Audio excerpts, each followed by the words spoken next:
Hey, I'm Jake Pitts. I play lead guitar in the band Black Veil Brides. I'm also a music producer, songwriter, mixer, and we're here in my studio, Iron Audio.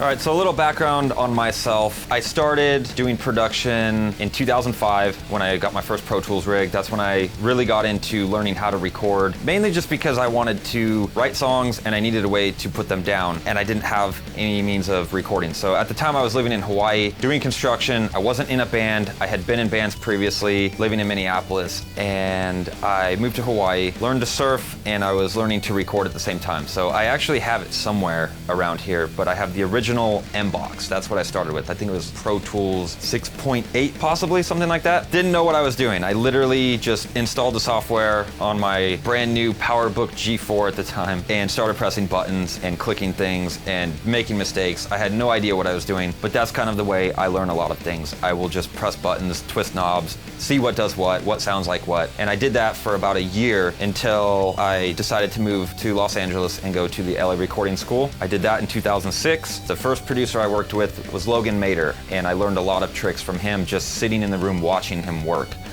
So I think it's really important for musicians to understand the production process simply because it's a tool that's going to help you. Everything down from the cables you use, having new strings on your guitar, little things like that that are really important when it comes to the production side of things that people need to understand to make sure you're getting the best quality sound you can. Even if you don't have thousands and thousands of dollars worth of gear, you can achieve really great guitar tones without all of that. But simply having new strings on your guitar is massive. Such a huge difference than having old, rusty, dead strings. Also, I think it's really important just to be prepared and to know what you're going into and what to expect. It also helps out engineers and producers. It makes things easier. If you are already at home recording DIs and you know what that means, that's a huge thing, especially for producers, and being able to just say, here's my guitar DIs, and then can listen through and either go, no, we need to redo all this, or go, actually, a lot of this is good. Let's just punch this part, this part, this part, and then it's done. It's a big time saver. You can save money that way. As a guitar player, who doesn't want to be able to play a riff and then record it, listen back to it, and then play a lead over it and be able to build a song?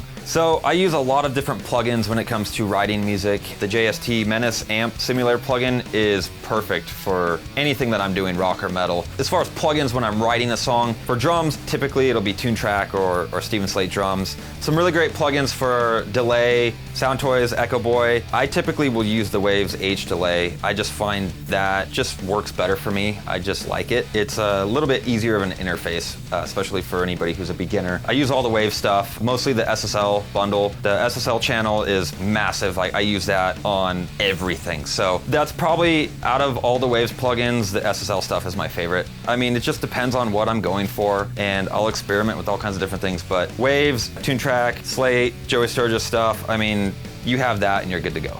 For my favorite JST plugin, I think right now it's probably a tie between gain reduction and finality. I'm still really new with finality. I just got a hold of it. So instead of making all of my drum tracks active again and going in and remixing my drums, bouncing them back down to a stem, I thought there's gotta be an easier way around this. I literally just pulled up the finality plugin and tweaked a couple knobs, and it just brought the presence of the room and the cymbals and everything more into the mix, and that was literally all I had to do. I didn't have to waste any time remixing my drums. I just put that plugin on and it was great. Same thing for the low end of the bass. It just really beefs up the low end and it sounds awesome. With gain reduction, it's so simple. There's literally just a couple knobs and it just makes sense. You stick it, for example, a vocal. Say you have just a plain vocal with no compression on it, a dry recorded in signal. You can put gain reduction on it and twist a couple knobs, and it's going to bring your vocal straight into your face, and it's going to level everything out from your peaks to your really low parts, and it just sounds great. So I would have to say those are probably my two favorite right now.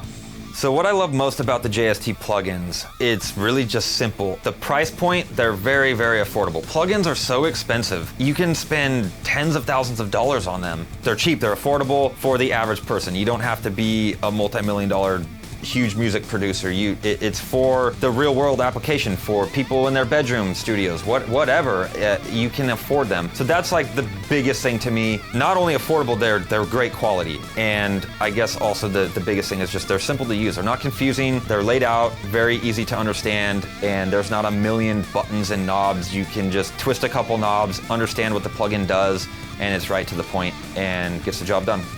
One thing that's been kind of different that I've done for this new BVB album that I haven't really done before. A lot of times if you're a guitar player, you're going to have riff ideas or melodies. Your brain is constantly just cranking ideas out. Whether they're good or not, you have to find out later, but you have to get your idea out and put down. So by the time I got this idea, I need to get in my studio, plug my guitar in, wait for the Kemper to start up, open up Pro Tools, that idea is gone. And it's not gonna be fresh, it's not gonna translate to that exact idea you had at that moment. So I have found the iPhone voice note app is perfect to literally anywhere you are. You have an idea, open that, hit record, and hum whatever it is out. And we've actually written a bunch of songs on the new BVB album that way, where I literally was just in the room. I was like, I have all these voice notes of guitar riff ideas, and I played them. And then Feldy would be like, oh, I like that one, let's do that, that sounds cool. And then we just pick up a guitar and literally translate my stupid sounding, me humming a riff into a guitar riff that then, okay, then it should go here, and then it should go here. And the next thing you know, we have a song that didn't exist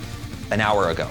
In my opinion, I think massive sounding, larger than life drums are key, just because that's like the backbone to the mix in my opinion, and gives it the strong foundation. It's a lot easier to get great guitar tone these days just with the tools and the technology. Amp simulators have come such a long ways that you know, if you go that route, you can get great sounding guitars, no problem. Even me as a guitar player and being like, oh, guitars are the most important thing. It's not. Vocals are the most important thing because that's what people are singing along to. That's what people pay the most attention to, are the lyrics and the vocal melodies and something that they can sing along to. All right, so what do I think about the change from analog to the digital world? I think it's honestly for the better. It's just, people might argue with me and, oh, analog sounds better, oh, like record to tape. It's so expensive and it's pointless nowadays, and the amount of time and money you can save, it's just so much easier. It's a time and money thing. Time is money, but I do use an analog SSL G-Bus compressor that can kind of give my mix just a little bit different sound. I think it sounds better than, say, the Waves SSL G-Bus compressor. So the impact that JST's had on my creative process, mostly it's a time-saving thing where, you know, I could be sitting here dialing up a guitar tone and wasting a bunch of time, or I can simply plug my guitar in and focus on playing and pull up Menace and have a great sounding tone just like that, and I can focus more on actually being creative and writing a good song and writing a good riff or solo or whatever it may be. Basically just, it's a time saver and lets me be more creative in the writing process.